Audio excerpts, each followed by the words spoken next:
Kao u poznatoj pesmi Zvonka Bogdana Neko treći, tako se i u filmskom zapletu pred kamerama Sremske televizije odigrao derbi sezone u kom su akteri u Martincima bili igrači domaćeg borca 1925 i Hajduka iz Višnjićeva. Bio je to sudar pred meč trećeg na tabeli Sremske lige i domaćina duela borca 1925 i Hajduka iz Višnjićeva, koji je uspešnu sezonu na kraju pretvorio u svoju suprotnost. Martinčani nisu praktično imali šta da izgube u ovom meču, a gost je izgubio sve. Domaćin rano stiže do gola, bio 13. minut duela. Danilo Simić se najbolje snašao u kaznenom prostoru gosta. Tekla akcija momaka u plavoj opremi po levoj strani napada. Lopta stiže do Simića, koji je tek iz trećeg pokušaja poslao loptu u mrežu za 1:0.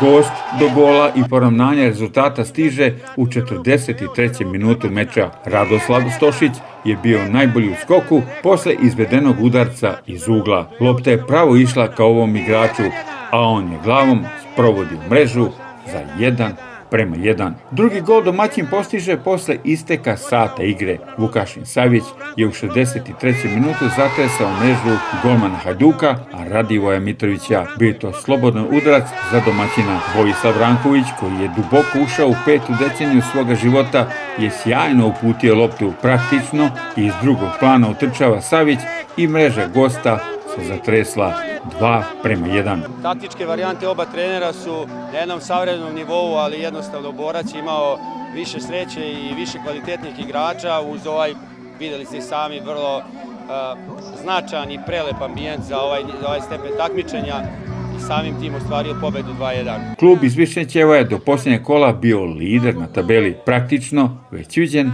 kao šampion. Mislim da je utakmica bila izjednačena, kao što i kažete.